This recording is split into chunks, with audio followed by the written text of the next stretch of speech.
You know it's hard out here for a pimp when he tryna get this money for the rent, for the Cadillacs and gas money spent. We'll have a whole lot of bitches jumping shit.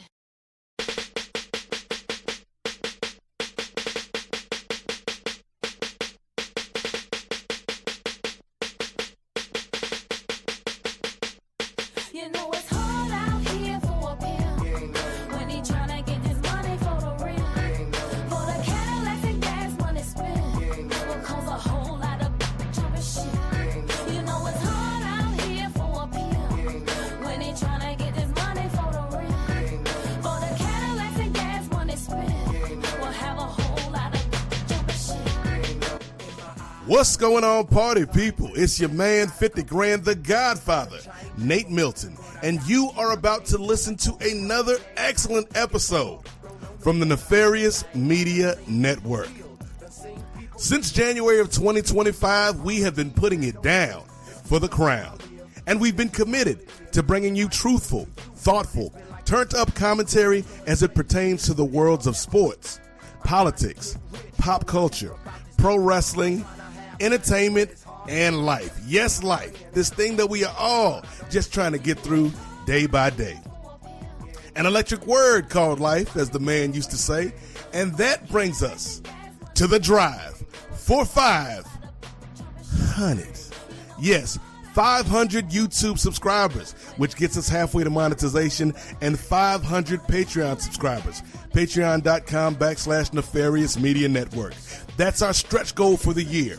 Because if we hit those marks, it allows us the flexibility and the freedom and the funds, quite honestly, to do some more things here at the network, to be more consistent with our shows, to bring you new shows, and to bring some people on to help with production. So if you believe in us, man, if you believe in what we're doing here, because we got a lot of hardworking people, myself included, working 50, 60 hours a week at the shoot jobs, got families, got kids, got responsibilities, but we still do this, man, because we love this and we believe in this. And if you believe in us and you love the shows that we do, help us out, man. Help a brother out. Help a sister out. That's all we asking, because we are trying to change the game by any means necessary, even if those means may be nefarious. It's hard out here for a pimp when he tryna get this money for the rent, for the Cadillacs and gas money spent. We'll have a whole lot of jumping shit.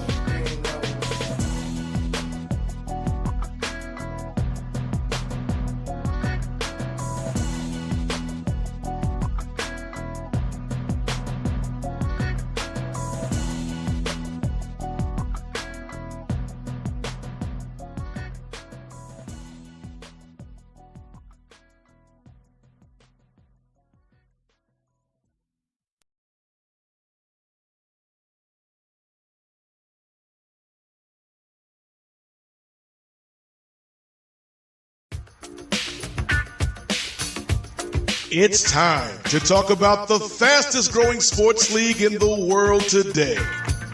Welcome to the W. It's the WNBA Spotlight, presented by the Kings of Sport. Hey, ladies in the place, I'm calling out to you. Never was a city kid, you were in More to me than you'll ever know. And I got more hits than Hi. It's your boy, Two-Way Ray.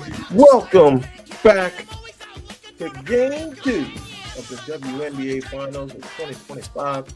Las Vegas Aces up 1-0 over the Phoenix Mercury. And my bad, folks, my bad.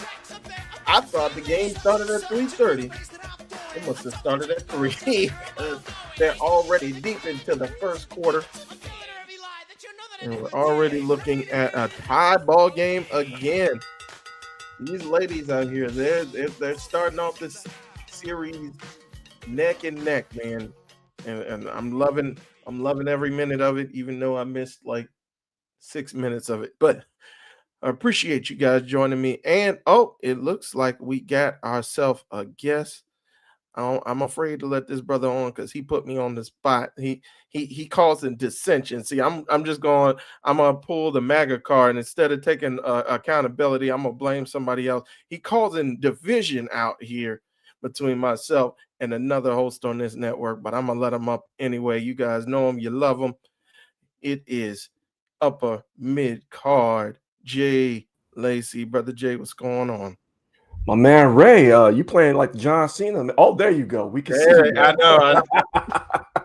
What's happening, my man? How you doing, bro? I'm all good. I'm all good. My internet been spotting, man.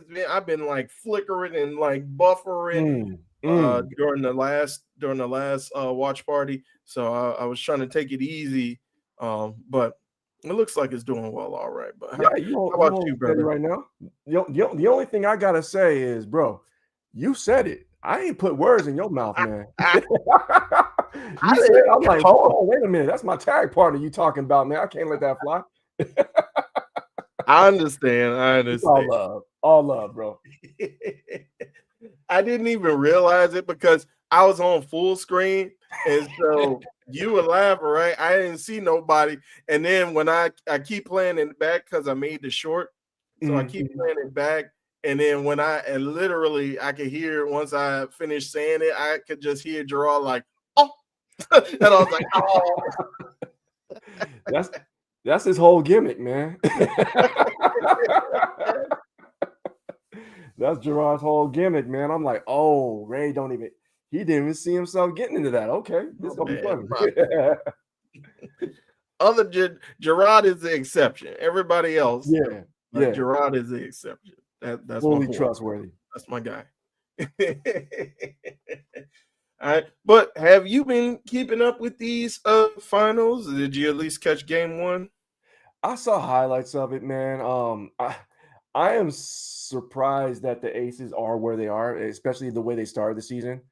And I mean, that's just when you have an MVP, a generational talent like Asia Wilson, willing her team to the finals in the manner that she has, you got to put some respect on her name, being a GOAT. I mean, the league is only like 25, 26 years, 26 seasons, I'm sorry.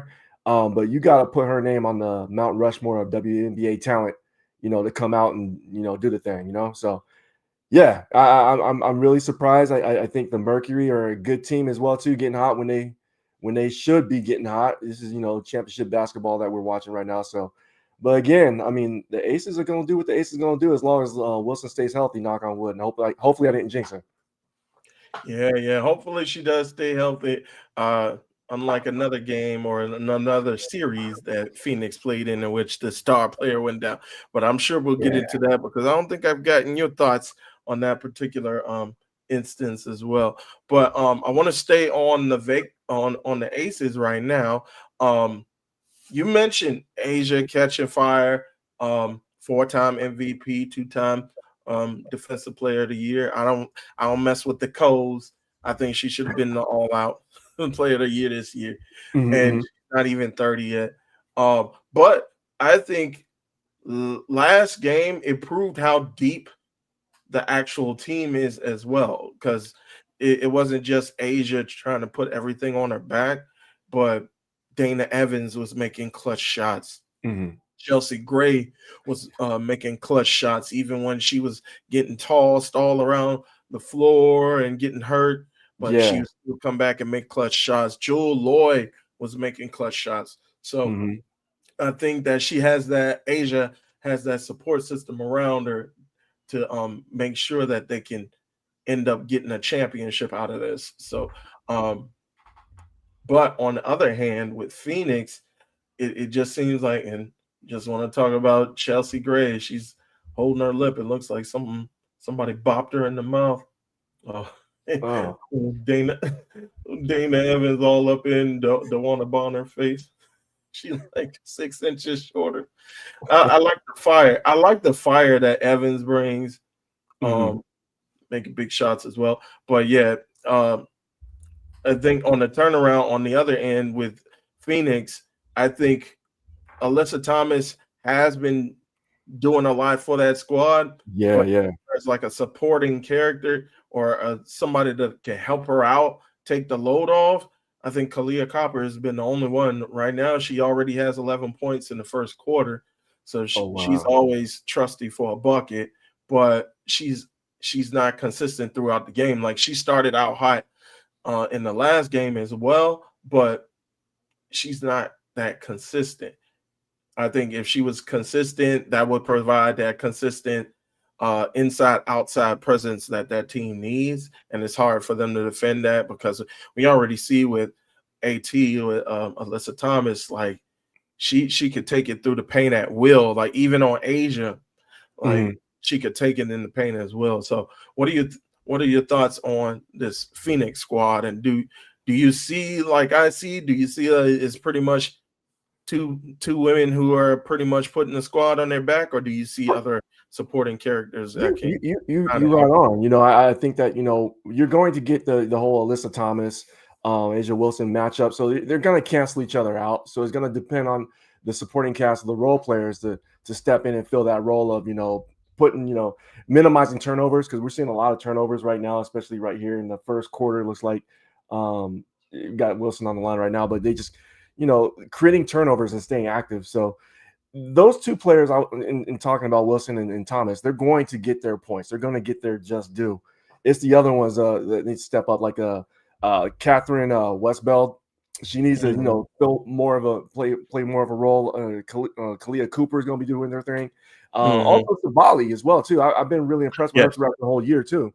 So I think they really need to rely on them to pick up the slack if they get the opportunity, of course, pick up the slack and minimize turnovers, because again, you got to protect the rock and you got to make those makeable shots, high percentage shots. Oh, nice. Yeah, you got to make those high percentage shots, once you get those opportunities. So we'll see what happens with it. Oh, okay. Facts. And you're talking about Sabali, like she was coming out strong in that first game as well, but she got into foul trouble early. So it'll be interesting to see if she can kind of be physical with the defense without committing so many fouls and getting in foul trouble and actually getting taken off the floor. Because I think like midway through the fourth quarter, she had gotten like her fifth foul. So hopefully she could still bring that intensity on defense without committing so many errors, and staying on the floor is going to be very beneficial for that team as well. So I could see that happening as well, with Sabali stepping up. All right, so I mentioned it. It's pretty much the elephant in the room. Before we get into the esteemed, quote unquote, esteemed WNBA commissioner and all the fallout that's been taken over for the last like 3-4 days with her and Nafisa Collier, let's go back to that game 4 in that semifinal series between Phoenix Mercury and Minnesota Lynx. So at the end of that game, or towards the end of that game with 30 seconds remaining, Minnesota had the ball. Nafisa was driving. Alyssa Thomas kind of reached across, touched the ball out of the hand, was going for the steal as Nafisa was coming across, ran into her knee inadvertently, but the ball was still loose. AT took it down the court, got the layup. No foul call on the play. And then the Minnesota Lynx coach was just livid as Nafisa was writhing in pain on the ground. So got an ankle sprain at least, I believe, with Nafisa. First off, do you think that was a legitimate no call, or do you think the refs got it wrong? I think the refs got it wrong, but here's the thing. I love Nafisa Collier. I mean, we were in the fantasy league, and that was my number one draft pick. So I'm riding and dying with her, and I did die with her. So second place ain't bad, but it's not first. But the thing is like in the moment you would think it's a bang bang play, but it was not. I guess looking at it from the perspective of the referees, they didn't want to make a rush decision, I would assume.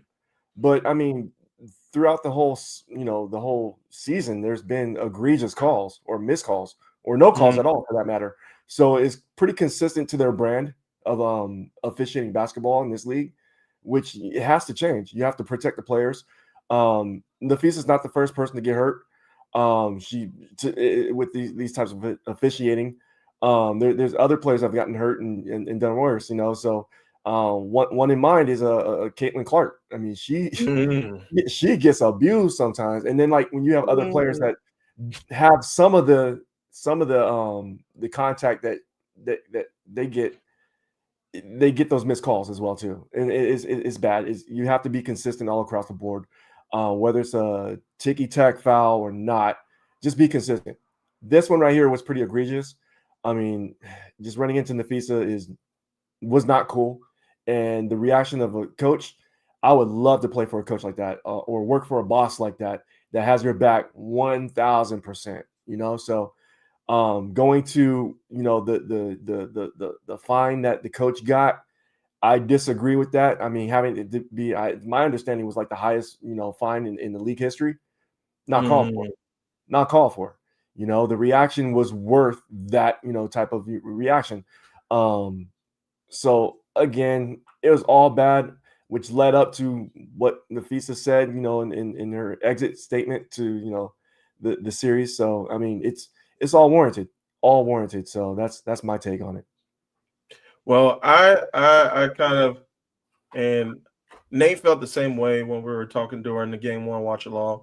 I was kind of on the opposite end. I think ball was out of her control, so I think I do consider it a bit of a bang bang play because the ball was knocked loose, and there was nowhere else for AT to go but straight. I think it was just bad misfortune that it ended up turning out that way.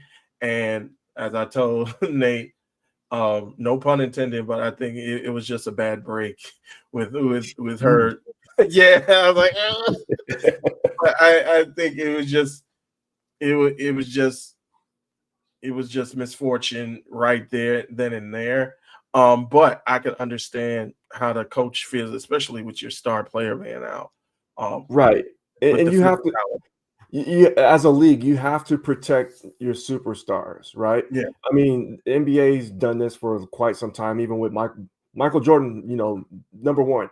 They had the Jordan rules. I mean, you looked at him wrong, he's going to the line, So I think the WNBA, not to isolate superstars from the other stars, but at least have that consistency where if you're going to call a foul, whether or at least have a memorandum of contact, physical contact.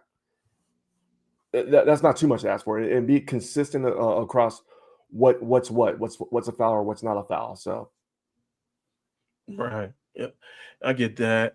And I know refereeing is hard too. I ain't taking the ref side fully. I don't know if you heard my antidote. My anecdote, I should say. When I coached, or not coached, but I was being fill in like a substitute referee when I was working at an elementary school. Yeah, brother. Yeah, I don't wish that upon nobody. I thank the people who do, like, especially like at the elementary, middle school, high school level, who choose to do that on their off time. Like shout outs to those guys. But yeah, you gotta, especially if you're doing it for a profession, you gotta be making the right calls and stuff. And I think Nate was talking about how sometimes, or I think I was hearing some of the commentators talk about how referees, they're humans, and so they take into account if players are kind of yelling at them and stuff, even though they should be impartial. They should keep that out of their decision making, like they're humans, like everybody else. And so I can see how the coach acted, and I can see how that was over the line. Let doggone Mad Dog Russo tell it is like she committed like the biggest sin of all sports. Like he was close to calling her the B word. I know he wanted to say it. If the doggone Monica McNutt was staring a hole through him, even through the satellite, she was staring a hole through him. So, Yeah. but I could see why she reacted as such. I think she did go a little bit too far. But like you said, defending her player, you got to defend your star, and you got to have your stars back 100% in that particular way. So, fast forward, you did mention that interview that Nafisa Collier gave. So fast forward, Nafisa Collier was out for Game 5. Coach was out for Game 5. Minnesota Lynx and end up going down to the Phoenix Mercury. Before we get to Fee and her postseason exit interview, do you think Phoenix would have won had Fee stayed healthy? I'd like to say no. Yeah. I'd like to say no. I think Minnesota had a great season. Phoenix did too, but I think Minnesota was they had a more complete team. I think they were they were a team of destiny this year. I think this could have been their year, should have been their year. Unfortunately, it's not their year. So can't cry about it. It just is what it is. I would have loved to see Collier versus Wilson. I mean, I think that matchup would have been fire, you know. But I mean, I'm not mad at what we got right now. But yeah, it's always gonna be a what if, you know, in terms of the 2025 season for the WNBA. What if she had stayed healthy? What if, you know, things with the stars would align for them to meet in the championship? Because again, I didn't have the Aces going this far starting the season. Didn't have it. But hey, it's basketball. That's the way the ball bounces. That is true. That is true.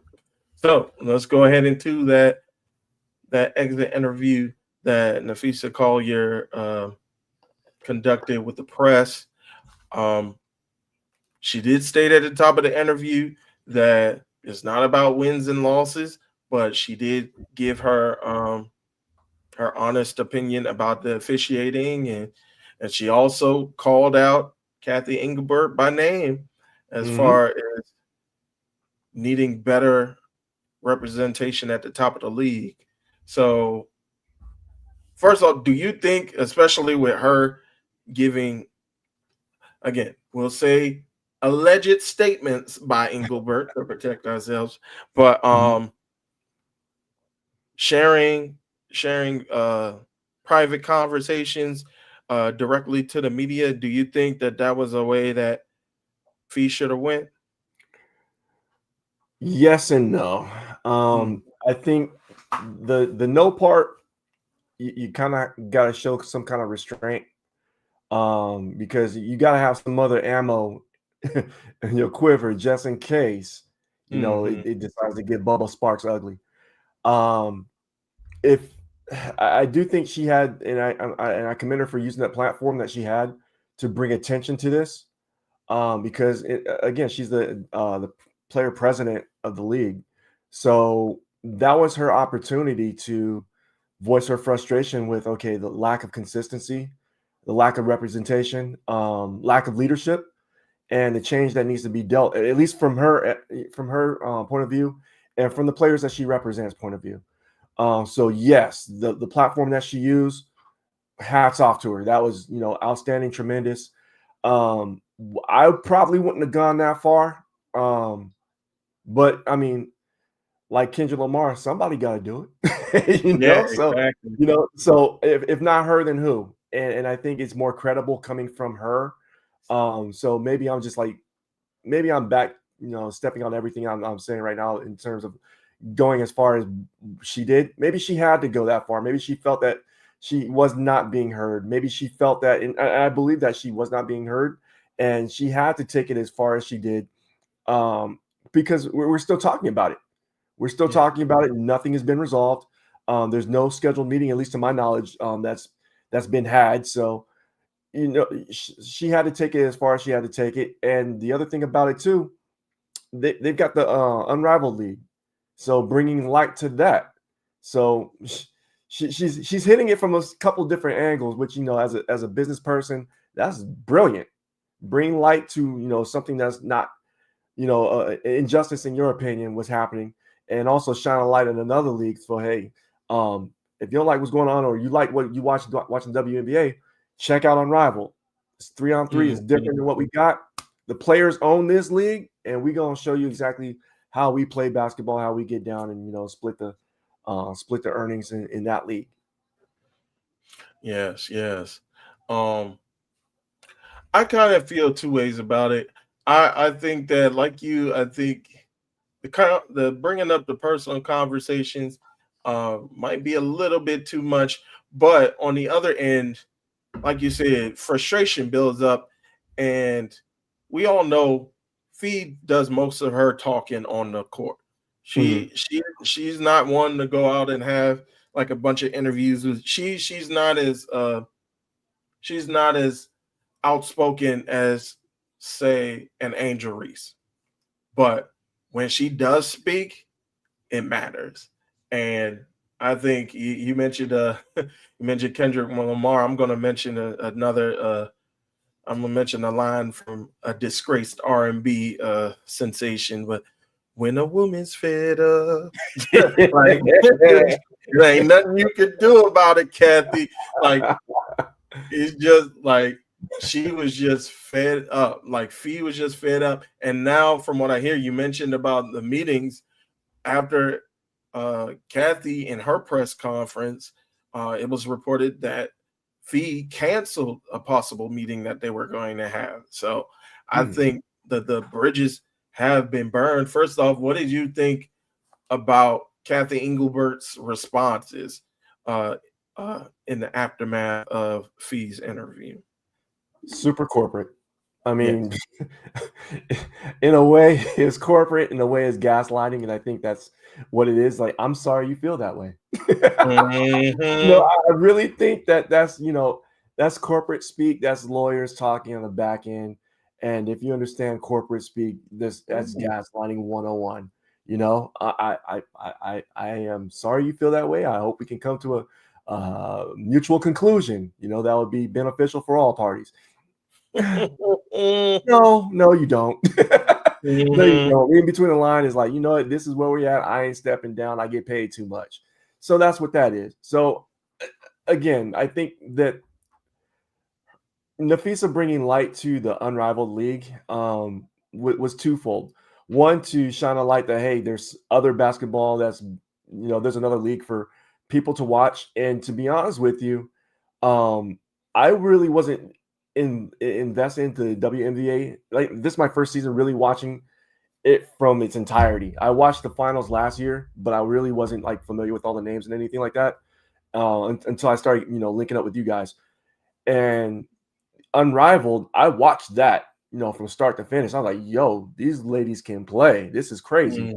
And that was almost like my gateway, my introduction into, the WNBA. So I think with Nafisa, bringing light to the Unrivaled League, especially after her playoff exit, that was brilliant marketing. And you can't get, they say bad press is still good press because, they're still talking about it. And to this day, we're still talking about Nafisa's exit interview. Right. I think that's going to bring shine a light on that. And I think they're going to do numbers, man. I really do. I really think they're going to do numbers. And I think that, I'm looking forward to seeing exactly who else participates in this league, who they're going to bring in addition to what they did last year. Now, it's interesting that you mentioned that because if those that don't know, Nafisa Cole, you're not only vice president of the Women's National Basketball Players Association, but she's also co-owner, along with Brianna Stewart, of the Unrivaled promotion, or the Unrivaled League. So with that being in consideration, and now that there are fans like yourself who tune in to Unrivaled and love that particular product, do you feel as though this is basically Fee's way of backhand promoting Unrivaled? And do you think that it's a conflict of interest because she pretty much doesn't have like a direct competitor, but she has kind of like like AEW. She has like a challenger brand in the off season for ladies to go to. Well, it's yes and no. I mean, yeah, of course. I mean, I think it was promoting on her way out. You know, it's Mhm. almost like, and I wouldn't compare it to WWE and AEW being two different brands or what have you, because it's, I mean, you've got 5-on-5 versus 3-on-3, you know, so Right, there are some differences, but there are some, obviously it's the same game, but fewer players. I get right. it. It's almost like I really can't think of a good analogy. But yeah, is it a conflict of interest? I would technically no, but yes, it is. You know, yeah, it's almost like going to your job and you got a side hustle, selling ribs, right?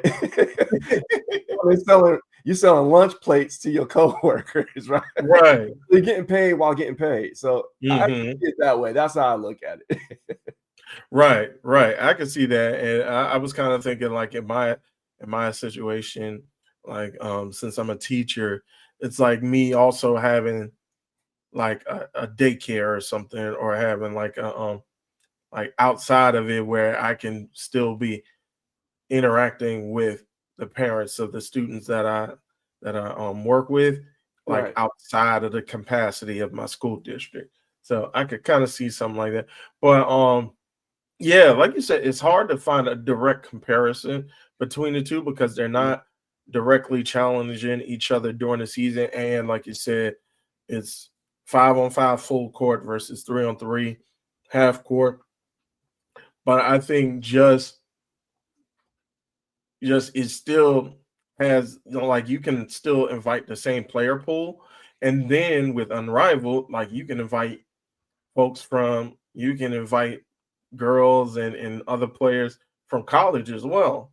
So Mhm. I think Yeah. that they're getting like a positive in that particular way. But when I think of Kathy, like, oh, just come on now. Like I think it was a combination of the corporate speak, but it was also had a tinge of, like you mentioned, the gaslighting. Like, Mhm. and during our, and Nate mentioned this as well, was Steve Willie saying she's either going to resign and play the victim or she's going to stay on and play the victim. And with all this stuff, her talking about, I'm a mother, I'm a human being. What that got to do? Are you lying or not, Kathy? We don't need to hear all that. Like, did you say those things or not? And then she had the nerve to say something like there's some inaccuracies. Well, what's the inaccuracy? So it is Nafisa lying or are you lying? Those are the only two things that I want. Like, those are the only two options that are Mhm. available right now. Because Mhm. one of y'all lying.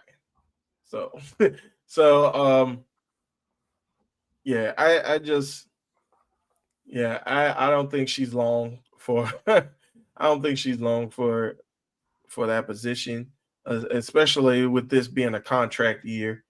Um, I Yeah. think, yeah, I think a lot of people got her back. You mentioned her being the vice president. A lot of players coming out to her defense and saying like she's saying exactly what we wanted, what we feel as well. Like Neka Gumuke, who's the Mhm. president of the Players Association.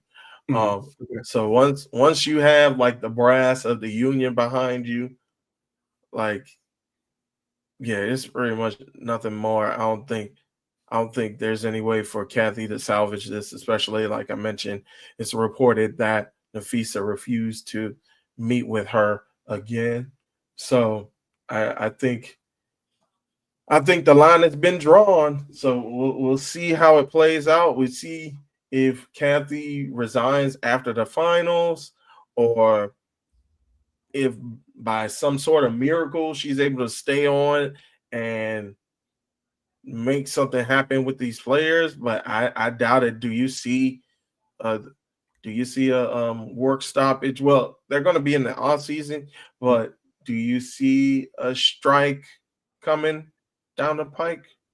I would hope not. I think there would be the higher percentage of chance of strike or work stoppage would be, I think, if Kathy were to stay on. Mm-hmm. I honestly believe that she's lost the confidence of the players union.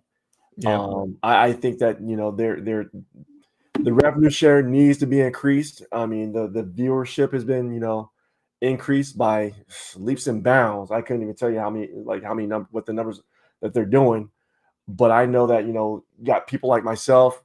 I'm talking about it at work. That's something that we've never talked about at work with WNBA, and just the interest, not only, in my community, but outside just nationwide, worldwide for that matter, has increased, and they need to get paid more. They definitely Yeah. need to get paid more, and it needs to be reflected on that. So, and I don't think that Kathy's willing to share that. And the thing about it too, you've got 3 new teams that you just expanded to, and they're all coming in the billions of dollars of net value. That's crazy. The players should have a piece of that pie. But Yeah. they're probably there might, I hate to say it, but I think there might be a work stoppage, and it's unfortunate. But they have their unrivaled league, so that's something to look forward to. That is true. That is true. But yeah, just 9% of the revenue. That was That's shocking to me. I thought it was at least like 20%, but 9% going to the players. It's like I think there was already like a showdown that was looming, and now this just put gasoline on that fire. So And I yeah, think too, mhm. not to cut you off, but I think No, you did. it's good timing for the players, horrible timing for the commissioner. They expand the Oh league, and then they share how much. Hey, this is how much we're making off of our broadcasting rights, and this is how much we're making off of investors investing teams into the league, and this is how much they're going to be pouring into the league.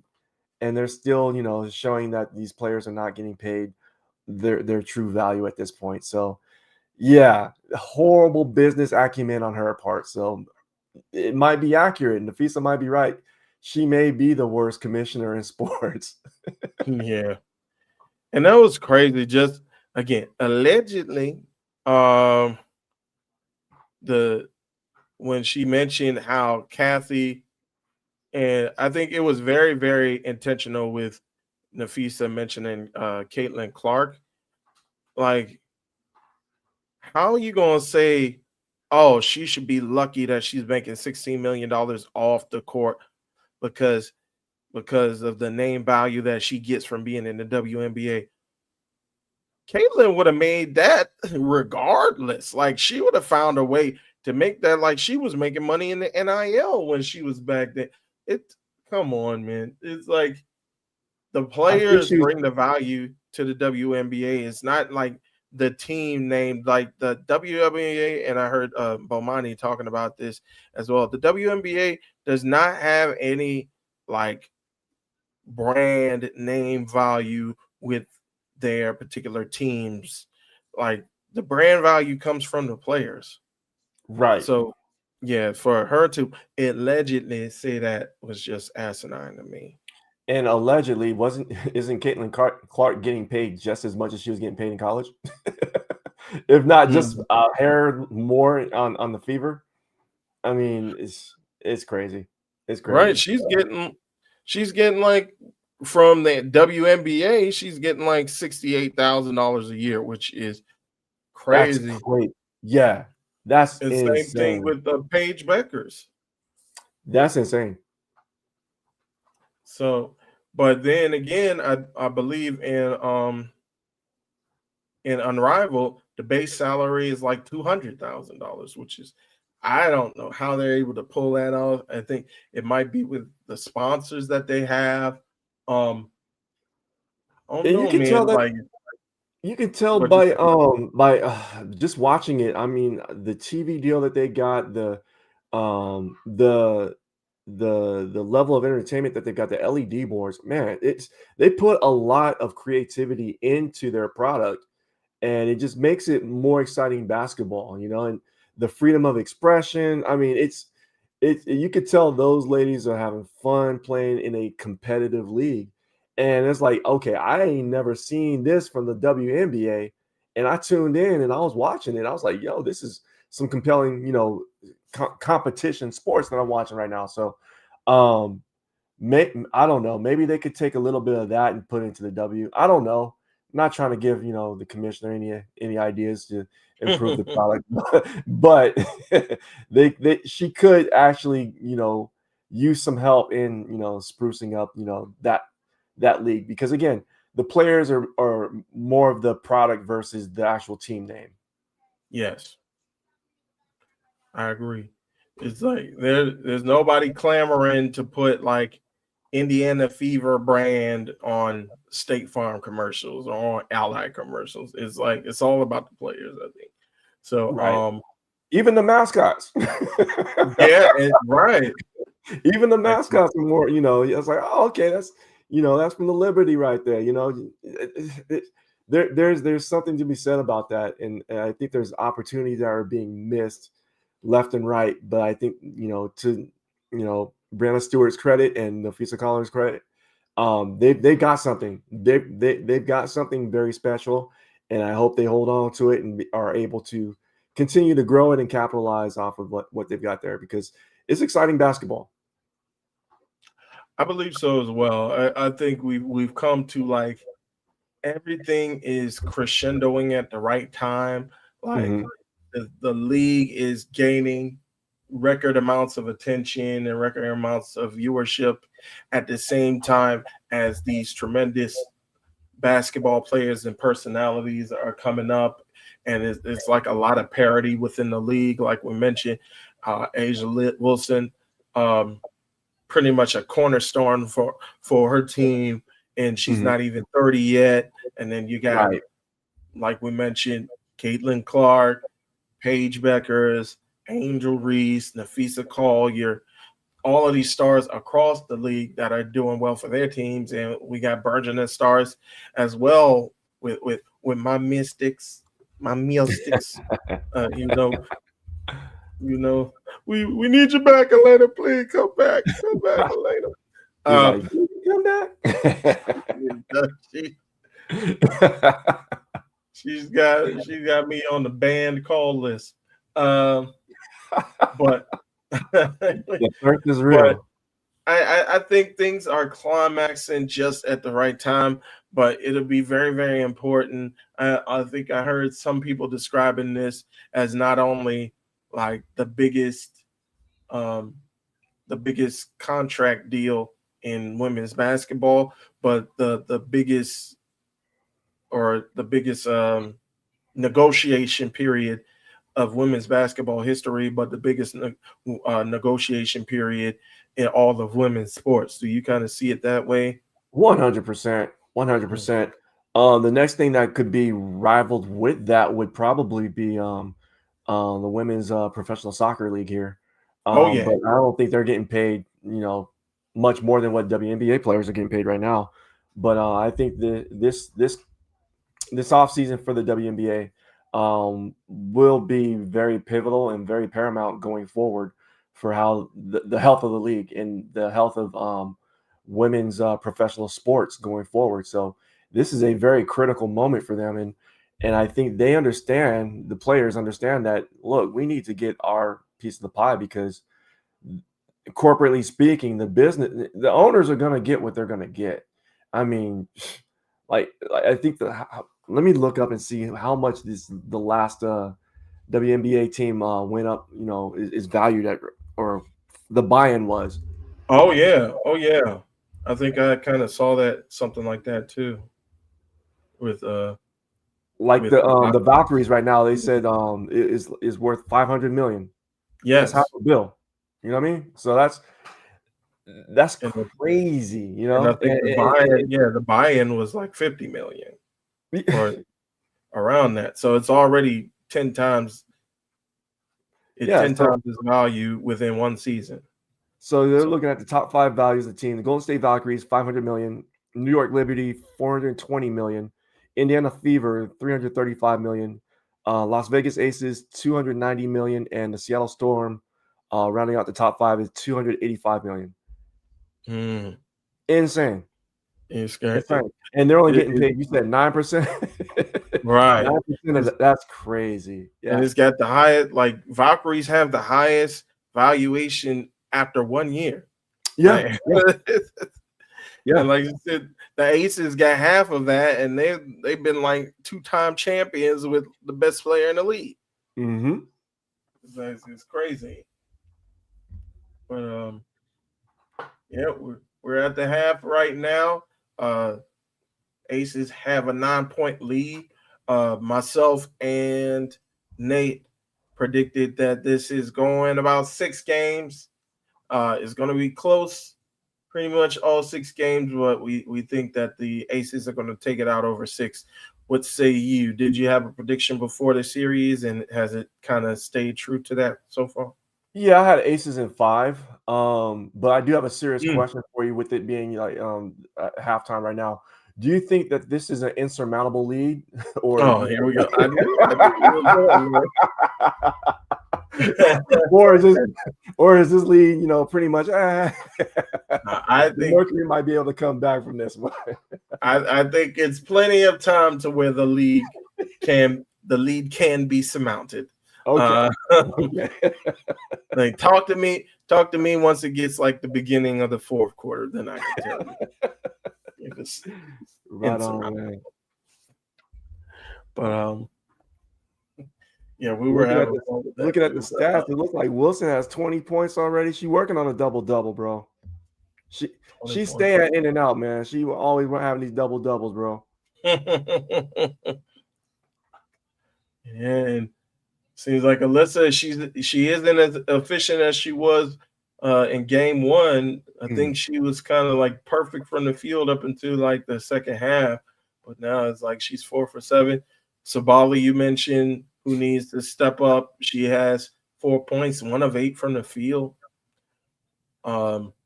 Jackie Young, it looks like she's stepping up, 9 points, 3 of 6 from the field. So I think, it says most points when you mention Asia's 20, most points in any half in finals game in her career. So she's doing some big things, man. But I think she has enough help as well. Yeah, I mean, starting 5, it looks like she is getting the support that she needs. So yeah, I wanted to check out there we go. Let's go with the box scores, and now that we have some time.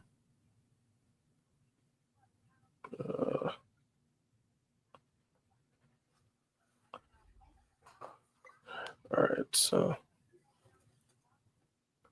let me know. I got the Croatian feed, so let me know if it comes back live for you, brother.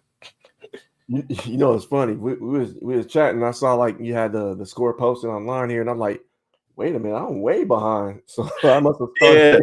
I must have started late. But I don't know what the delay is. Yeah, I don't know what the delay is with like the TV or whatnot. Like, are you watching this on cable or are you watching it through the app? Or I'm watching through the app.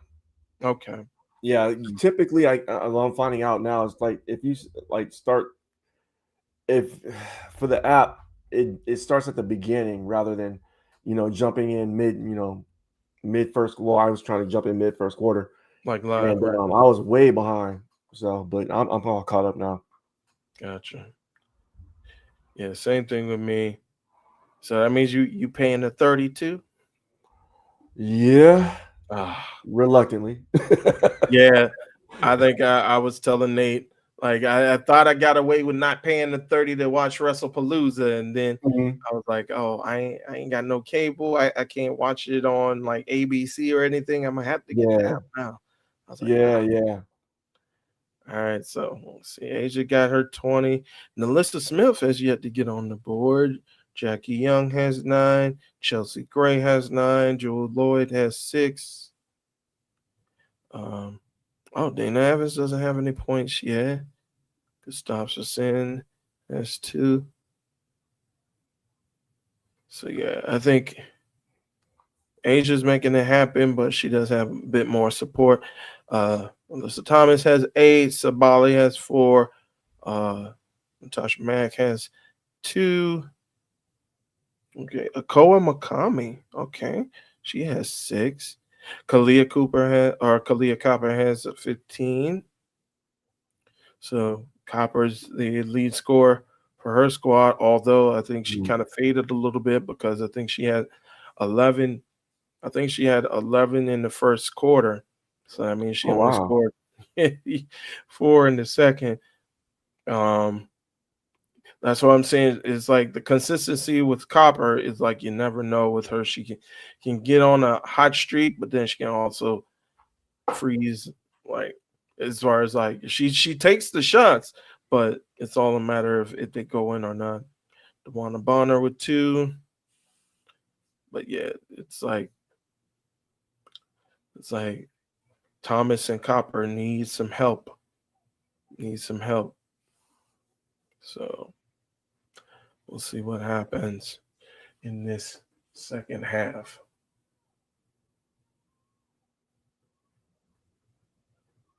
Mm, Let me scroll back up, get it to the.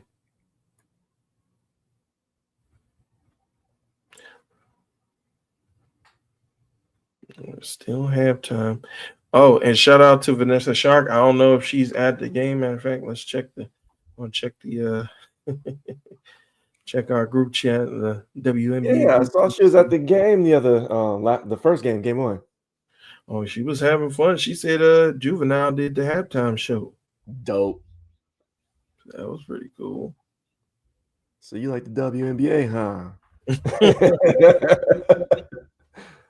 You like the women in the league, huh? Yeah.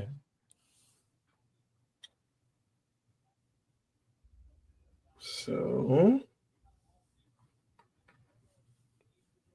I think while there's still a half, I guess we could kind of, since it is Sunday, we could kind of Mhm. mention some other sports. How you looking in the fantasy league, brother? Man, this is garbage, bro.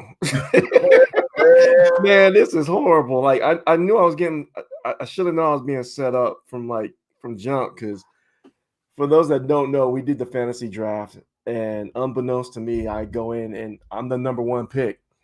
So most people would love to have the number 1 pick, but we're Right. in a league with 18 teams, and it's a snake draft. So I'm like, wow, okay. Common sense says pick a receiver, pick a running back, or something like that.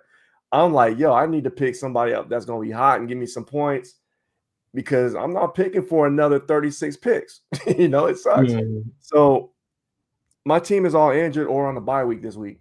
It sucks. I think I'm 1-3 in this league, man. So I'm about to be 1-4.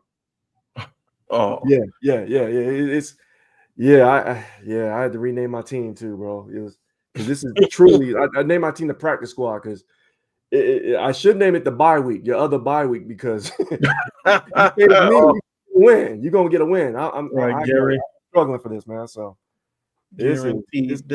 trash. Yeah, trash, man. But I'm having fun, just no, I'm not. This sucks, bro. you try, you tried to be noble. You tried to I'm trying, bro, but it's gracious, be like, yeah, it's not all about winning and losing. It's all about having. Nah, it ain't. no, it's all about winning because if I ain't winning, I ain't having fun. And I know I should be doing better, but I'm not, man. What's your team? Because me and you met the first week. I think you beat me, man. I got mollywopped, so congrats. Put them Thank paws you. on me, bro. But how's your team looking? We're looking all right. We're 3-1 right now. And I was projected to have an easy dub this week, but the guy, I mean, whoever I'm playing, I think it's called the Bounty Dogs. Like, Mhm. even though he has 3 people out, he's got like a 40-point lead on me, but I think I have like 4 more people who haven't played yet. Wow. So hopefully they can make up the difference. But I'm looking good. Well, I want to thank you. I want to thank you, brother, because you were a part of the WNBA fantasy league, and I want to thank y'all for strengthening. Who knows, brother? Maybe you could turn it around and win 7 straight games like I did at the end of the WNBA fantasy league. Well, we go. I'm gonna need like an act of God to help me out with that because, bruh, my squad is we're suffering. We're suffering. You know what I mean, two of my 3 receivers are out injured. My quarterback out injured. My number 1 running back out injured. And then today I've got this. I got a few Steelers out. With the bye week or what have you. But I knew week 5 was going to be brutal, but it's rough, man. Nobody on my bench has any points, so I can't really blame my bench.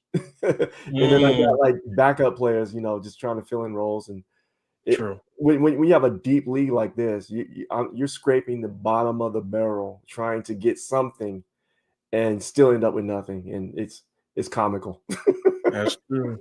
It's fun, but it's a fun challenge. I've never played with 18 teams before. I think the most I've ever played with before was like 14. And even in a 14-team league, I mean, you might find a diamond, in some doo-doo, but you're not finding nothing in this one, bro. Nothing. It's crazy. Yeah, I don't know how he's got 3 people out and he's beating me by like 60 points right now. I'm not even projected to have 90 points at this point, bro. So how's it going for me? Oh, it's brutal. Well, how long are your main key players going to be out? Are they going to be out like whole season or maybe 4 to 6 weeks or something like that? Well, Lamar Jackson, we don't know. He's got a hamstring, so that's yeah. Chuba Hubbard is out. And he was balling for a while.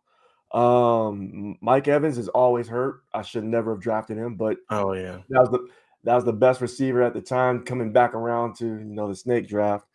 Aaron Jones, he's out for another. I think this might be the last week or next week's last week because he's on the IR. But yeah, those 4 were like critical in my draft, and all 4 of them are just injured, man. So it could be worse, but not much worse. I just don't want to finish last. The goal now is if I don't make the playoffs, which it's a long shot. I'm probably not going to do that, but just don't be team number 18 of 18. That's my goal. Yeah. That was my mindset during the WNBA draft. I was like, I'm just going to battle enough, but then. No offense, Vanessa, but I was like, oh, okay. I got enough of a cushion. and then the week that the final time that me and you face, you decide, you know what? I'm going to actually try. I was like, bro, what are you doing? Just lay down. If you don't take the dive like you're supposed to take the dive, like you're misreading the script. The winning part was for me. You were supposed to lay down and take a dive, bro. But it's all good. It's all good. It's fun. It's fun. Shout out to Martin Bushby, man. I learned a lot with the WNBA league, and it helped me to take some stuff into the NFL fantasy. So I just needed to build that up. I needed that confidence. For me, I mean, I've watched basketball. I've played basketball pretty much my entire life, and so it's just trying to figure out, okay, which players in the W are doing what. And I didn't know, again, from the draft, it's like, okay, I recognize this name, recognize this skill set from this player over here. So that I'm just drafting off of a whim. Yeah, I had no idea to pick up. I mean, like Nafisa Collier, I knew she was her, So picking her up and then, having Kelsey Plum on my team, that didn't suck at all, and then I held who else did I had? I had the other Kelsey Mitchell. That's the other one. I was not familiar with her game, but my gosh, she's dope. She's She's She does. totally picked it up for the Fever. I think she willed them to the semifinals this year. Yeah. She's, and I mean this in a good way. She's a dog, man. She can play. You know, the two Kelseys really carried it for me when Nafisa got hurt, and then after that, I was like, okay, I don't know who to get at this point. I don't know. So, but yeah, it was fun. It was a fun league. I mean, you know, getting familiar with the ladies and their positions, and it's the thing I learned about the WNBA and going forward with the if we do the fantasy draft next year. It doesn't matter if you have a center, you got to have some solid guards because it's a guard heavy league. Yeah. One thing I learned is don't draft people who have the red O next to their name. That's what what do I you know learned. for? Outstanding. Give them a standing ovation. What you think, bro? Because I was just like you. I was just going by names, but I wasn't really paying attention to like the O's and the IRs. And then by the time you know it, like doggone Brink couldn't start the season. Kalia Cooper couldn't start the season for me. I was like, what? Oh, Lord. But you know what? Here's the genius part of that, because I thought that when you because I had Cameron Brink on my draft board. I really wanted to get her. I knew she wasn't going to be starting the league, starting day one or whatever, but at least they'll bring her back gradually, right? So when you drafted her, I was like, oh, that's brilliant, bro. You drafted her like 2 rounds before I was going to get her. And I'm like, Oh, man, right. yeah, she was on my draft board, bro. But yeah, thanks. I did thanks. I wish I would have paid a little bit more. That's what I'm going to take it to the next season. I'm going to pay a little bit more attention. And it's like she didn't really go off, even like coming off the injury. She didn't really go off the way I thought she was going to go off. Nah. And doggone MAGA Barbie, she got hurt towards the end. Like she came through for a few games for me. Sophie Cunningham. But Yep. yeah, I picked Asia, so I was like, of course, if I got Asia, I could be in it with anybody. So, and then like, I think with WNBA being, it's not like the NFL, as though NFL they mainly play all of their games on Sunday, like Thursday, Sunday, Monday. Like Right. you don't have to worry about them playing like 2-3 games a week. But WNBA kept me on my toes because I was like, if I didn't make any moves like on a Monday and everybody play on Wednesday, like if I don't at least do like the quick lineup, then I could be left behind, and like my highest scoring people would be on my bench instead of on my starting lineup, and then I end up losing. Yeah. Yeah, you got to plan for the day before the day up. It was crazy, you know, like if you're planning for like Monday's games and you set your lineup for today and you needed to fill in a player, you had to pick them the day before, and then it didn't show you that you're not playing on Monday. It shows like they're playing in real time. So I had to have like 3 windows open. Okay, who's playing now? Who's playing tomorrow? And kind of gauge it that way. It became very, very scientific. It wasn't easy, but you know, it was fun. It was very fun. Yeah, I think so too. So all right, we got, I'm about to call him the sky. Ace is up. Oh, now Aces are up by 12 in the third quarter. Looks like the Aces have this game well in hand. But I won't say it's insurmountable. I will say that it's going to be hard for Phoenix to come back. I think. But with that said, as they're continuing to play through, and the foul, good bucket, Jackie. What were some of your other what's some of the other things that stood out to you? Maybe some highlights and some lowlights of the women's season as a whole in the postseason. You mentioned Kelsey Mitchell going off for your squad, and Oh like yeah. with some other things that stood out, not just on the floor but off the floor as well. On the floor, I can say I was really impressed with Paige Beckers. I didn't think she would adapt to the game as quickly as she did. You know, I mean, college game is different than the professional game, and I think she really, before the injury, her season-ending injury, came into her own, and she was balling. She was playing some magnificent basketball.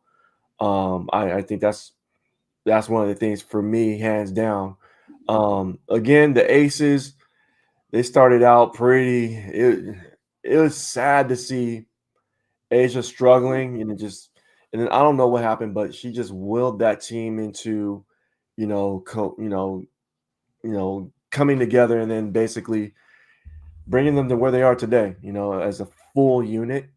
I mean, I don't know if you saw like the MVP presentation, but she had the entire team there. It's like, this is our trophy, and that she gave for that. Really, that tells me that they must have had a players only meeting or something, and something clicked within all of them to where they are able to, come together as a unit and bring this to a successful team or a successful season for this year. So something must have happened. So kudos to them for that. Off the court, bro, what was it? The podcast that they had during the All-Star break. Oh yeah, with the stud buds. Yeah, yes. Yeah, man, that was some entertainment right there. That was really entertaining. And again, you get to see these players. And they're all the marketing on this. I can't understate it or overstate it. The marketing, for these players, the branding of their own brand, man, it's great to see. It's great to see. So those would be my highlights, man. I mean, the we know that Caitlin Clark can't draft a team. Oh No, she can't draft a team. But I think the All-Star event was 100% great. The festivities outside, like the Stud Buds podcast, entertaining. Yeah, it is great. I mean, like I said, I'm getting familiar with all the players and seeing the personalities. It's awesome to see. Yeah, and to piggyback on that, I think with the W, I think the personalities kind of shine out way more than the personalities in the NBA. Like I think like you got these superstars. Like of course we know how LeBron rolls, but then you got Shai Gilgeous-Alexander, and you got Joker in Denver. But it's like they're tremendous players. But what are these guys like? Like what are these guys' personnel like? A Jason Tatum, but it's like you don't see these guys interact in a similar way as you see even the Asia Wilson, who's the face of the league, but she's like a clown. Like even last year, like I think it was a clip on social media where her and face of the league, what's my girl name, Sydney Colson, on the bench when Sydney was playing for the Aces, and they kind of rap into a song during like a TV timeout or something, and then Becky walks by and they're just like, don't say nothing. And then they still, it's like seeing the personalities from these players and just seeing that come out. And even with it even comes down to the media. Like I just saw as they were going to a commercial break during the half, like you got Andrea Carter, who works for ESPN, but she's kind of like a part of the culture, and she's a part of like she knows how to kind of interact with the players as well. And so her and Asia kind of going back and forth during the interview, but it's not like some stuffy interview. It's kind of like they know each other. It's kind of like they know each other and they're familiar with each other. And it's kind of like they're vibing off of one another. And you don't see that in the NBA. Like, you don't really see like interviewers, even former players, interacting with other players like that. Like the most you see that is on stuff that's outside of the league purview, like when you have Up in Smoke with Yeah, yeah, Zach and Matt Barnes, or when yeah. you have Big Ticket and PG. Like Okay. you see those interactions like that, and you see those guys having fun with the other players like that, but it's not a part of the actual broadcast. This, you're kind of seeing that interaction between, like, you got a Chiney Ogumake Yeah. who's a former star of the league and can Mhm. identify with these players, and whose sister is, like we mentioned, whose sister is one of the faces of the league and also the president of the players union. So Mhm. I think when you have people involved, not only as the players, like current players, but also people involved in the media and in the press who love the sport and Mhm. who love the people who are in the sport, then that stuff shows. And so I'm glad to see it. Like you said, I think the personalities make the league, and not the names of the teams, and not like, no one should be kissing your ring, Kathy Engelbert, just because they're playing in the WNBA. Like I think that they're making they're willing this thing because of who they are, and not just because of the brand name. And Now, let me ask you a question real quick. Why do you think that? You said that the WNBA players, you can see their personalities more. Why do you think that they're more? And I'm just assuming that you see them as more relatable than the NBA players. Why do you think that there's like that kind of connection with the viewing audience? I think it's more because now you don't have a lot of MNBA players, especially the stars, who are willing to go out on a limb and say how they feel, like when they're in press conferences or doing interviews, because Mhm. they're afraid to say the wrong thing and they don't want to impact their brand. Since Gotcha. like with them, it could be like millions on the line, and so it's like they don't want to have anything that affects their brand, unless you're like an Ant-Man and Anthony Edwards, who just say whatever on his mind. Like, I love that dude. but but I think you don't have a lot of, because like these male basketball players, like they're trained at like such a young age, even like when Mhm. they're in AAU, as far as Mhm. not only like how to play, but also like how to interact with the press. And I think I was Right. hearing when what's the guy's name? Scoop Henderson, who Okay. got Yeah. Yeah. drafted recently, #2 from the Trailblazers. Right. Um, they were talking about how he had like a public media consultant at the age of 12. I'm Wow. like, what? Wow. What are we? Why are we doing this? Just Wow. like just let folks speak their minds. But I think, especially if they already know that they're on a trajectory to be in the league and to be like an impactful player in the league, then they start grooming these kids to kind of deal with the media and do a lot of talking but not really saying anything. Like, just be like, oh, well, it was a great game and I just trust my teammates, and we're just going to make it happen any way that we can. It's like you saying a bunch of words, but you're not really talking about nothing. So, but I think they get trained. Yeah, they get trained at such a young age to do that, and then it kind of takes the personality out of the game. Like you could be a spectacular player, like beyond commercials that these guys are in. like I don't really know much about a Shea Gilgeous-Alexander.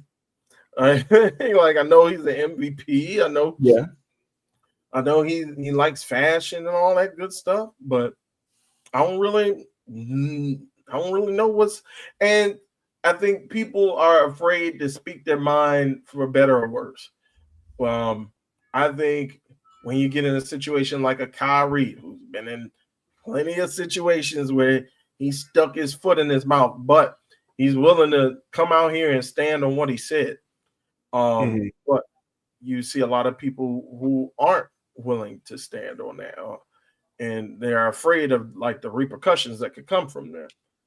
And you don't see a lot of play. When I look at the W, like their whole thing is that it's bigger than me making money here.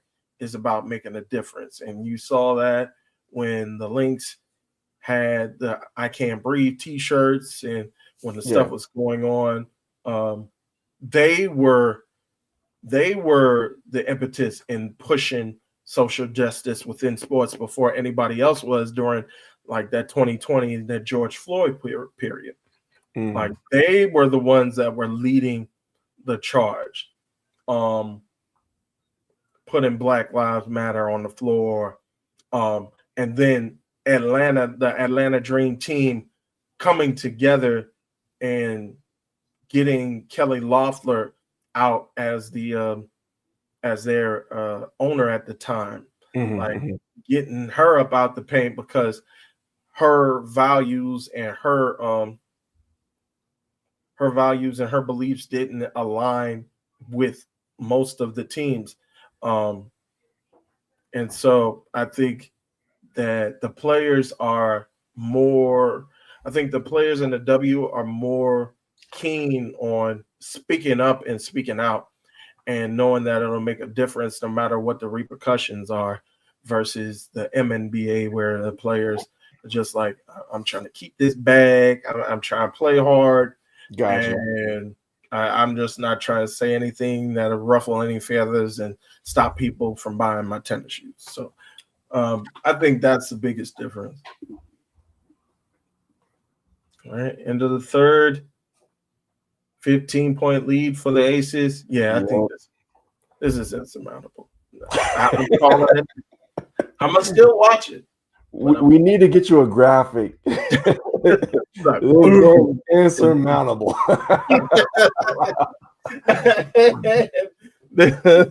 It's my lock. My insurmountable lock of the day. All right. Pull it back up. But yeah, as far as like on the court, you mentioned the turnaround for the Aces. Yeah. Again, my Mystics look decent with their rookies. And there was one girl, I forgot her name, but she really not Kiki. Sonia? Although I already saw like Kiki was going to make a big impact, and I saw that I kind of had a feeling that Sonia Citron was going to make an impact as well. But there's one more girl, I believe she got either traded or she got acquired by the Mystics, and she made a huge leap forward with the team. I got to look up her name, but yeah, the Mystics look decent. They weren't at the bottom of the barrel. They were like you in your fantasy football season. I think they were just playing so that they didn't come in last. So I'm proud of my Mystics. Come back. I had Sonia Citron on my team too. She's a beast. She was nice. Yeah, I think she's coming in her own. Like you said, I think Paige was already like off of day one. She was already like the favorite for Rookie of the Year. Yeah. Out the gate, man. But I think Sonya made some strides. As far as you had what's her name? Sugar Sutton on your squad too. Not your squad. She did pretty well off the bench. I had her on my fantasy league for a little bit. Oh, did you? Okay. Yeah, she came in. She came in clutch a couple times for me. Yeah, so she did pretty well. my girl who got traded from Seattle to Dallas, the Chinese woman, Lu, I think Lu something, Lu Jiron. I gotta look her up. But she played hard and then she got hurt. Or did she get hurt? I think she got hurt. But but yeah, I think Aces made a big turnaround. Um, Even with Fee being out during the season, I think Minnesota stepped up. Nate was talking about oh, Kayla McBride, Okay. how she was making strides. Mhm. Of course, stud buds on the squad as well with Courtney Williams and Yeah. my girl T. Um, but I think off the floor, I think one thing that really kind of not got on my nerves. The one thing that kind of annoyed me was just the treatment of Angel Reese during the season, and Yeah.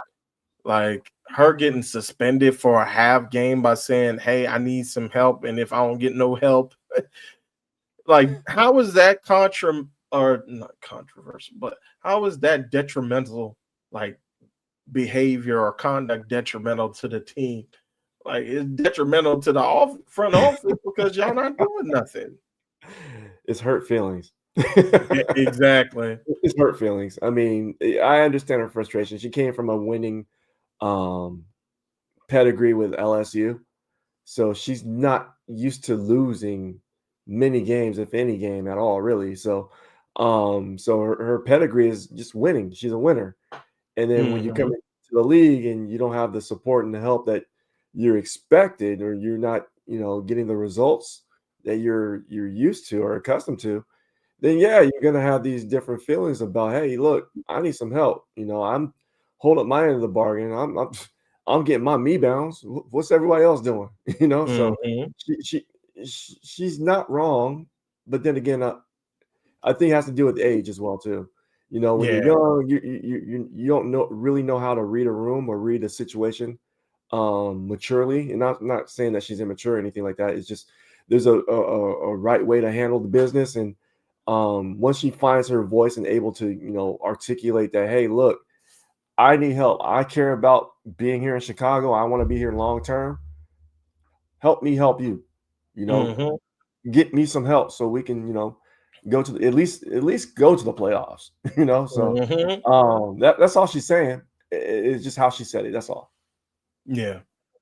I agree. I agree. And by the way, it's Shakira Austin who I was thinking Okay. of.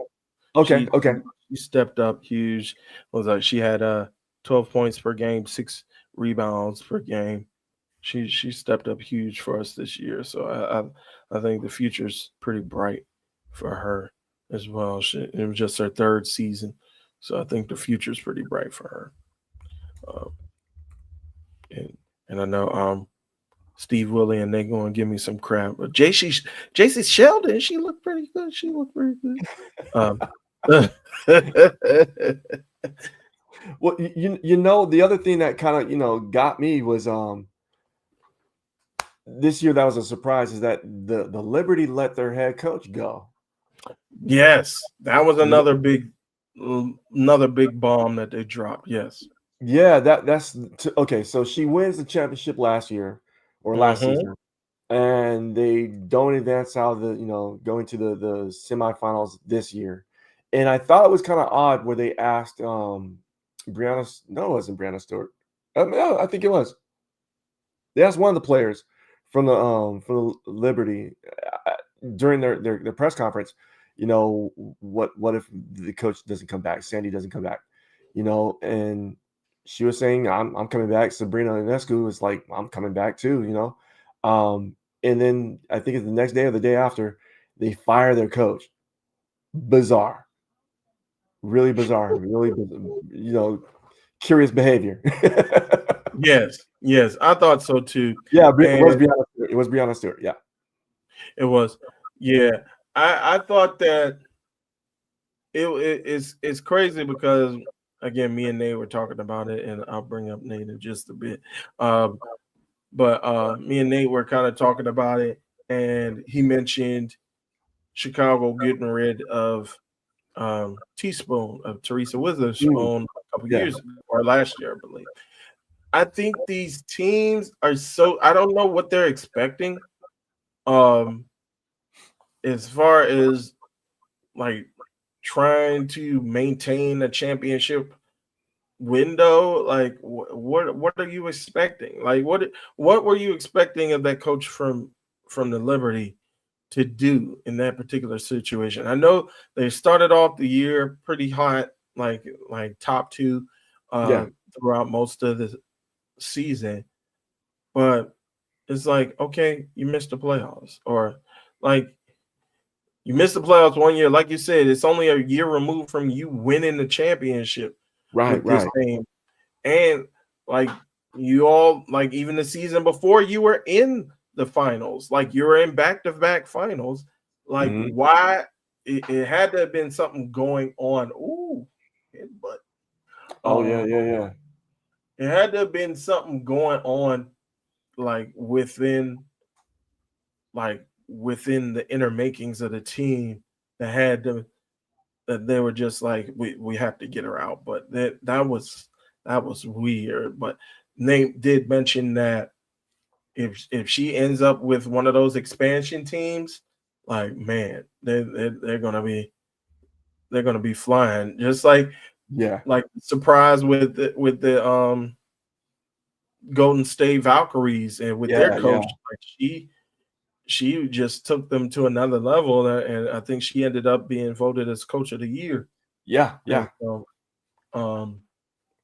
we'll see if their coach, I believe it's Sandy. We'll see if she'll be able to bounce back and get one of these vacancies that's open, either from an existing team or from one of the various expansion teams that are coming up. And speaking of expansion teams, our own brother Nate chimed in with a comment here under our label. Angel got suspended for speaking the truth, but Ray's Milk and Magnesia face no penalty for bad mouthing the WNBA expansion teams. Make it make sense. Hashtag the milk's gone bad. Hold on, Nate. Yeah. Shout out to Nate. I don't know what Cunningham. I was about to call Kofi Ham. I don't know what Cunningham. Somebody's on. Oh, Alyssa Thomas is down. This is more tough. That prison ball. They're just letting things go. Oh, she ran. Doggone. Friendly fire. Yeah, doggone. Friendly fire. Hurting everybody. And now, did she get called? Did she get called foul to foul her own player? Yeah. Well, no, I think Copper looked like she was flopping, acting like she got hit by Dana Evans, and then she was flopping and ended up hitting Alyssa Thomas. I don't know why the referees are at the table, though. Are they going to call the offensive foul? I don't know. But come on, man. Leave Cleveland and Detroit alone, Cunningham, and you sitting up in Indiana. Make that make sense. And then you got traded from Arizona, and then you talking about, it's not, those destinations aren't very, very friendly. If I wanted to go, like, if we're on a road trip, it's not as luxurious as in Miami. Shut up. You play where you play. You're only gonna be there. You're only gonna be there for a couple days anyway. You're not gonna do anything. No offense to Salt Lake City, but I mean, I don't hear anybody talking about going out to Salt Lake City for like when the Jazz are going to play the Jazz. Mm-hmm. I mean, you just play the game and fly out as quickly as you can. I guess I don't know. Right. And I think we were talking about offense to people in Utah, but no offense. sure, No sure shade. I mean, Cleveland got some good places. yeah, I'm sure Shout out to shout out somewhere. to S. Johnson voiceovers who does like food content. Like he stay in Cleveland. He finds some good spots to go in Cleveland. So there's gotta be something. Gotta be something good over there. So I don't know. All right. 16-point lead, 7.5 minutes left in the game. All right. So you So think your 5 game, your aces in 5 is gonna remain intact? I think we go in 5. And it's, it is, yeah, I think we go in 5. If we go 6, No it wouldn't sweep. surprise me, but I do have the Aces winning overall. It's not going to be a sweep, but I do have the Aces in 5, and yeah, I'm not seeing anything else from. I'm not seeing anything outside of um, what's her name, Copper and Thomas to prove me otherwise. Sabali is starting to step up a little bit. I mean, she's got 18 now, but it's it takes a whole squad, and I think the Aces are a much more complete team, and I think that's they're just gonna wrap this up. And kudos to the coach for getting the players ready for this, because sheesh, it did not look good early on to start the season. Mm-hmm. That's true. That's true. Yeah, I always had faith. Again, they're two-time two-time champions with the bulk of their squad intact, aside from some pieces shifting, like Kelsey Plum going to LA. Um, I thought that was going to be a big discrepancy, because I remember hearing Kelsey. I've known Kelsey, not known her, but I known of her, her talent with the Aces and what role she played when they won the championship. So I was familiar with her, and then I heard she was signing with the Sparks, and I was like, "Yo, that's crazy." mhm. So I thought there was going to be a big lift for LA and a massive hole for the Aces, but they've seemed to fill it. They seem to figure out a way to overcome that loss, and again, they're on their way to win game 2. So halfway to the chip. That's true. That's true. Oh, misses the second free throw. Now, me and Nate were kind of talking about it, and I think Nate was discussing this last year. Oh, big three by Nice. Dana Evans. 18-point lead, at least from where I could see. But I'm probably like a minute behind. But oh, three from air ball from Copper. Again, the inconsistency. Um, but what I was gonna say is Nate was talking about last year, like we Mhm. did have a bit, because I think another part of the intrigue that comes from the league is just the unique scenarios that the players are put in, especially if there are players that have romantic relationships with one another in the league Mhm. that you don't see in the NBA. Like we were talking about the will they won't they of Melissa Smith and Dejanay Carrington all season last year. And Mhm. uh, Alyssa Thomas and Dewana Bonner, who are also the teammates on the Mercury. They're Mhm. together as well. So it's kind of a unique circumstance that you don't see in the NBA, and Right. that it's probably not really encouraged in the NBA, because we all know, especially with the sports fans, how the homophobia can run rampant. So Mm. I think that's another thing that's made the WNBA a little bit more interesting than the NBA. Like That is is an interesting wrinkle. I mean, Mhm. that's something you hear, but you don't really consider it. I mean, it's like, oh, that is pretty interesting. I mean, that's something that an added layer that their male counterparts don't encounter. So yeah, that's interesting. I never contemplated that. That's interesting. Yeah, it was crazy. Like, I think there was an instance where I believe Dejanay played for the Fever at the time, Mhm. and Nalissa played. I believe she played for Connecticut. That Yeah, sounds familiar. Yeah. and so I believe one of the Connecticut players got tangled up with Dejanay, and like they were fitting to scrap. Like they were yelling at each other. They were fitting to scrap, and then Nalissa just came over to Dejanay, and leading up to that, if you didn't know the story, like they were together before, but then they had kind of broken up, but then Okay. they were like in a little situationship. So we didn't know if they were together or not. And Yeah. so at that point, Nalissa just came over to try to shield Dejanay instead of the teammate. And so I was like, oh, this is interesting. That's very And interesting. then I think they ended up like kind of getting back together.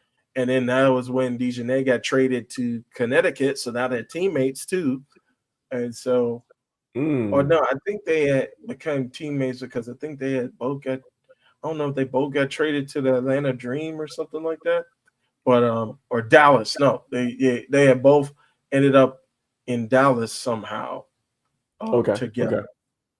And so I was like, oh, we back together and now we teammates again too. And so this is great. And then Nalissa got traded to Las Vegas. Just the transactionality, if that's a word, the transactionality of the league. It is now. I know what you're talking about. Just how you and I think we see it with the MNBA as well, as far as like you just Drew Holiday alone, like people would just be like, "Oh man, we were just getting used to Drew Holiday," and then he get traded, and then Yeah. it was like, "Oh, we were just used to him in Milwaukee. Now he's in Boston. We just used to him in Boston. Now he's in Portland, and Yep. then he didn't even get off the plane in Portland. Then he's somewhere else. So it's like, oh, Lord. So it's kind of crazy how this kind of players are just viewed as assets or names on a page instead of like actual people who have put roots in a particular city and now have to uproot themselves. But it's the Right. name Right. of the game. Yes. Oh. All right. 4 minutes left, at least on my clock, 17-point lead. Yep. Mhm. It's pretty much insurmountable. Uh-oh. Oh no. Oh no. Uh-oh.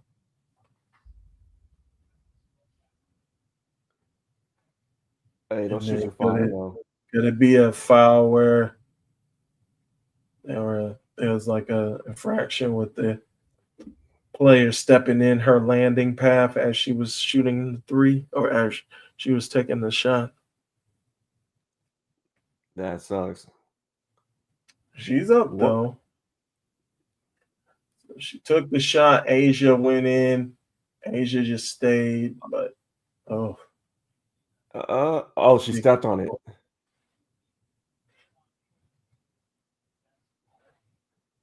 oh She, yeah, and then yeah, coming she back. stepped on it. Yeah, that part right there, man.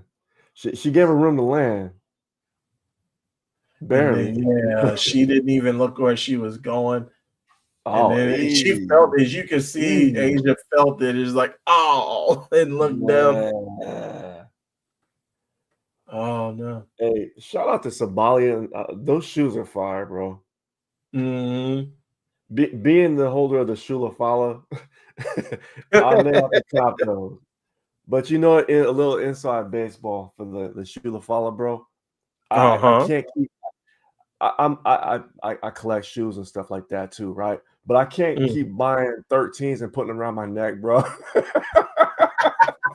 I gotta start buying like 6s and 7s. My body frame is not built like Bronson Reed, bro. Right. I gotta get They some like smaller me. shoes. I'm gonna start buying kids' shoes doing that, man. Right. And Making a tax write off yourself, you know what I mean? like the baby size, the toddler size. Exactly. I'll be the smaller target. Right. Are you That's what I'll do, man. The smaller target. It's like instead of stealing shoes from Roman Reigns, you stealing shoes from like Jimmy's new baby, Jimmy and Naomi's new baby. You just taking it. That's hilarious. Yeah, man. Get some baby Jordans around. Because yeah, you be keeping them on for like most of, if not like the entire episode. So I was like, man, that's got to be at least leaving like some welts around your neck the whole time. Nah, if you string it around right, it worked. You know, not like I'm like practicing before the show or anything like that. But if you put it around your shoulder a little bit, you know, you can relieve a little bit of weight. But it's like the 13s are massive, man. So I'm like, you know what? If we're gonna continue this bit, we gotta go with some like kid sizes, bro. Yeah. Or I was thinking maybe some flip flops or some Birkenstocks or something, man. See, maybe that's what Roman needs to be around, because I don't think I don't think Brunson's gonna steal no slides, some Jordan slides. Hey, with the role he playing in Street Fighter 2, he might have some of those flip flops coming on. You know, I don't know. That's true. That's true. All right. Smalley's going to the back. She done. Yeah. Aces and 5 may hold up, bro. And look, Asia's out. She's like, nope, we're not taking no chances. Right. According to Ray, 26-point lead, insurmountable. We good. We good. They got somebody listening in right now, like, hey, it's a certified insurmountable lead. It's certified. Gas the jet. Let's go home. They got the garbage time folks in. That's like my girl Brown. Did she get traded? Kalani Brown, she right here. Yeah. I thought she played for somebody else. I didn't know she was playing for Phoenix. Didn't she play for like the Sparks? I think I had her on my fantasy team for like a cup of coffee. You know who I had on my fantasy team? I held on to her for way too long. Lexi Held. Oh. She's with Phoenix too, right? Yeah, she was Phoenix now, yeah. Mm. Yeah. I held on to her way too long, bro. Mm. What was I thinking? Did she at least come through when Fee went out? No. Nah. No. I was like, maybe. Nah. It's being a hopeless optimist. I am. Same thing with me and Cameron Brink. The Brink security could not bring in the big bucks for me. Nope. Oh, good enough. Nice.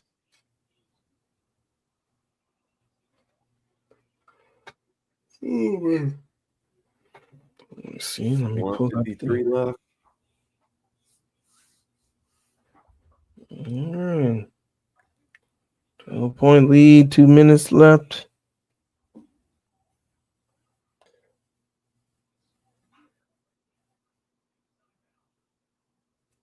All right. Well, what plans you got for the rest of the day? I guess we could start talking about those. I actually had nothing this weekend. Oh, not this weekend. This weekend. Today, nothing else. I mean, just prepping for the week. Next week around this time, I will be in Vegas. It's my wife's birthday. Yeah. So we're gonna head out there and just hang out for a little bit. So that's why I'm secretly hoping if it goes to a game 5, it will be in Vegas. So If that's the case, who knows? I might show up, pop out and show Oh, up. You know what I mean? So maybe we'll see. you could, We'll see. maybe you can hook up with Vanessa. Maybe y'all can sit together, or sit in the same section. Hey, You hey, never bro, know. IG Live, don't threaten me with a good time. That'd be pretty cool. That'd be pretty Yeah. cool, man. What you got lined up for the rest of the day? Me, I'm probably just gonna keep an eye on my fantasy teams, get some stuff set up for later on this week. At least tomorrow, possibly planning for either a parlay or a Kings of Sport. We will have that information out. We should have that information out by the end of the day today. We also got our next watch along for game 3 on Wednesday night. So I'm going to be setting stuff up for that. So, not anything. Oh, Candace Parker in the crowd. Oh boy. But yeah, not anything too crazy today. Just chilling out. Right on. Oh, is that next up? Is that Amanda Seals? That looks like Amanda Seals. If that ain't Amanda Seals, that's her doppelganger. Right. No, I gotta check out Amanda Seals' IG and see if she had the game. It looked like her. Yeah, you got some girl. You got the woman and the person in the back with the Oscar Versace shirt on.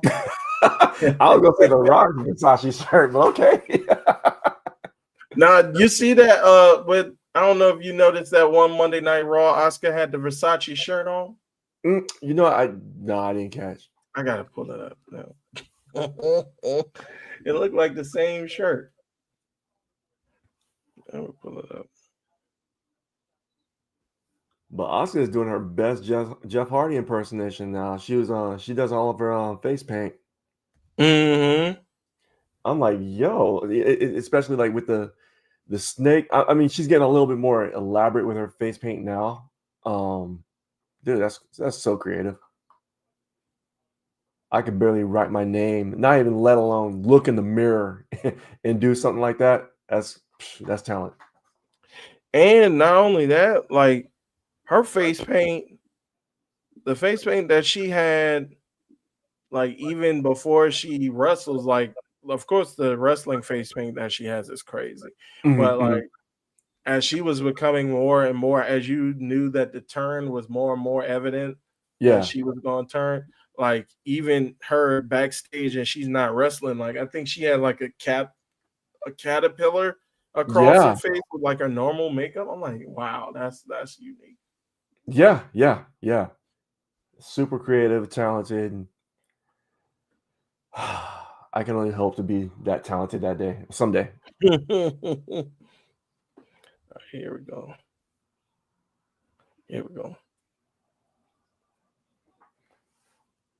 Matter of fact, I'm gonna go here. They're not the same shirt, but yeah, okay, I see what you're saying. Similar style. But she was rocking that Versace too. All right.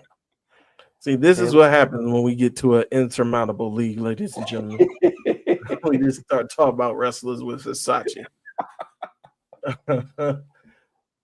All right, 13 up. Well, at least on the websites, and the game is over. Yep. We still got like 20 seconds. They're running the clock out, but Aces take a commanding. Well, I won't say commanding to a lead because, or what's the old cliche? It turns into a series once you win off your home court floor, or once somebody wins on the road. So okay, technically, it's not really a series yet. So I guess that's one thing for Phoenix to look forward to. That's how the losers spin it. It's yeah, they're down 2-0. You down 2-0. You might want to start winning some games. That's what I'm looking at. You sound like Kathy. Listen, Ray, Only I hear losers. you. I understand what you're saying, but until you put a tick in the W column, you're not a winner. Respectfully. Now, with this game, because I think me and Nate were talking about how we were anticipating it being close to every game. This game is like what? Oh, what? Jackie Young, 32 points, 32 points, bro. Yeah.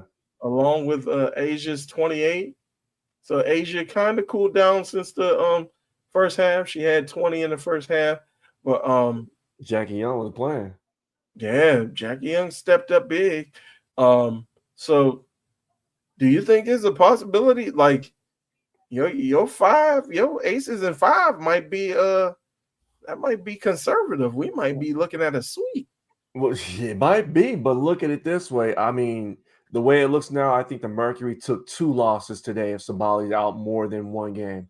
I mean, that ankle injury did not look good. I mean, she was laying, when she fell and Wilson steps on her ankle. I mean, the way it turned did not look very healthy to me. Not saying that I'm thinking it's a fracture. I mean, it could be like a severe sprain. And hopefully she's healthy. Hopefully she's able to, get right for the next game. But I don't think so. So if that's the case, they took 2 L's today. So we could be looking at a sweep, because again, her productivity, she had 22 points. She's the second highest scorer on the squad today. So who's gonna step up? Because I'm not seeing it from the stat sheet from anyone else. So hopefully, again, she's good and she can go. But the Mercury are gonna need some help going forward.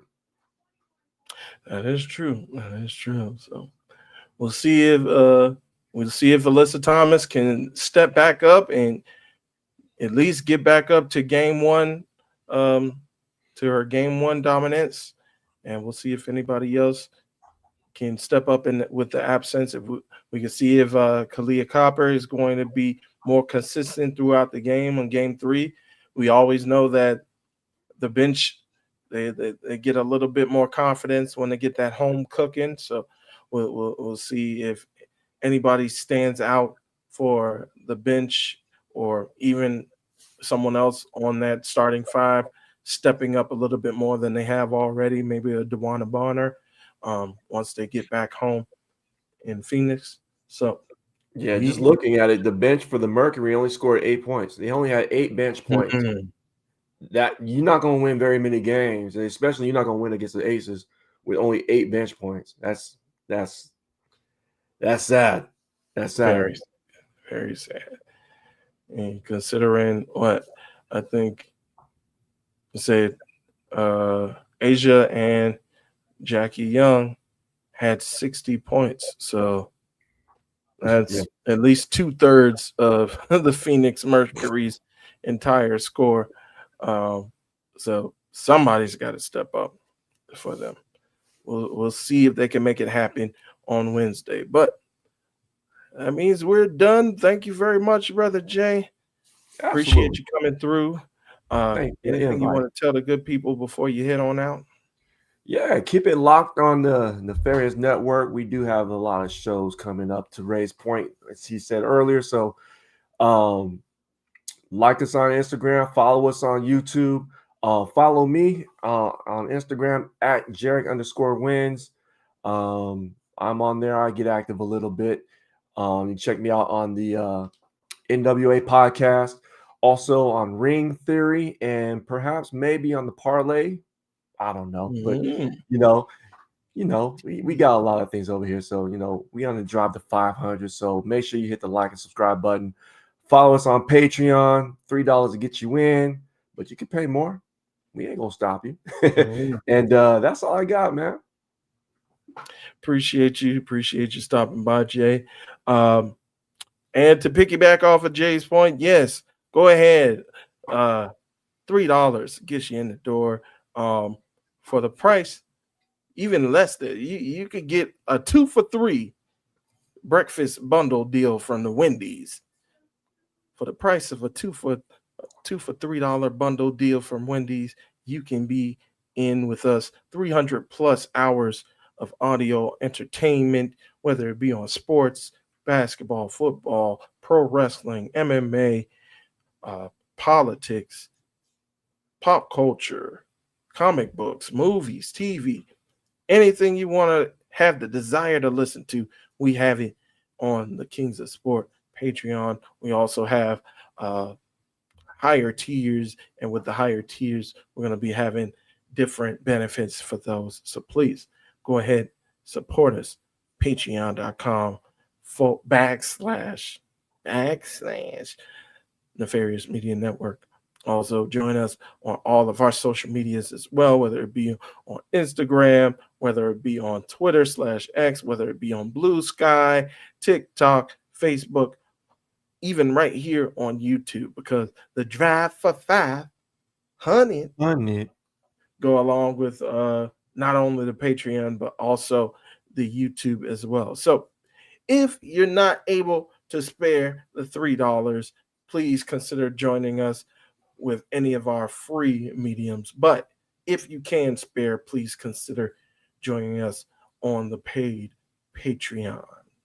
As for me, you can follow me wherever you follow Nefarious. We got some stuff coming up on our social medias, as I mentioned before. Had a recent short, again, with me inadvertently stabbing the back of Gerard Downtown Brown, which I didn't mean it, Gerard. But we're also going to be putting up some more content on the socials. And as for the aforementioned Patreon, who knows, there might be an upcoming movie review of The Smashing Machine, which I did see last night. So that's another thing that I plan on working on today and getting that up for the Patreon, the paid Patreon members. If you want it free, you're gonna have to wait. But if you want it right away, if you want it as soon as today or tomorrow, then go ahead.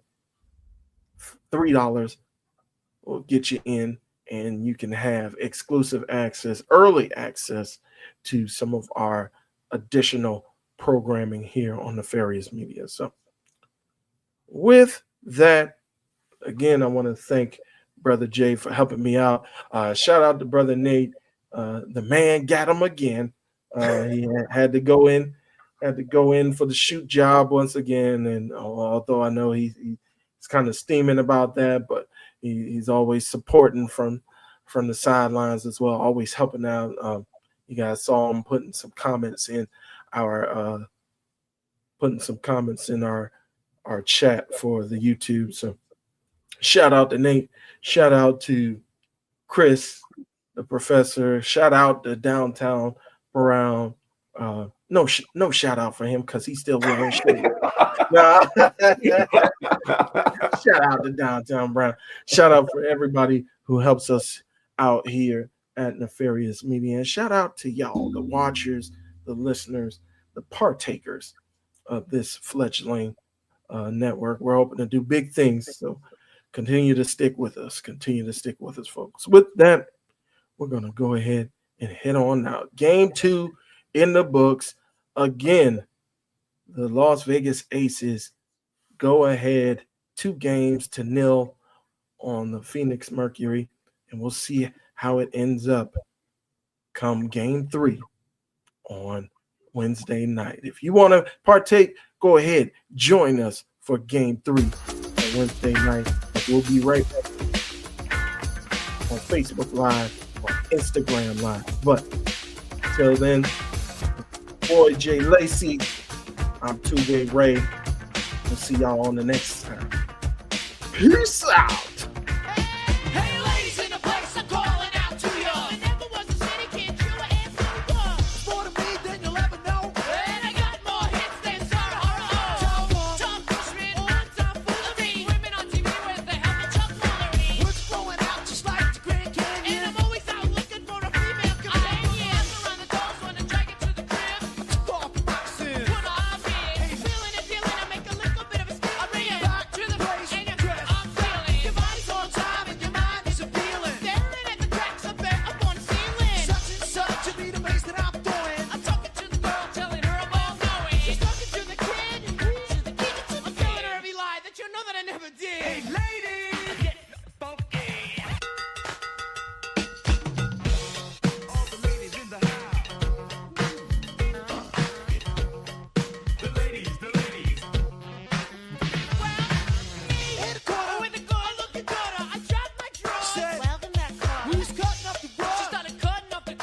in my purse.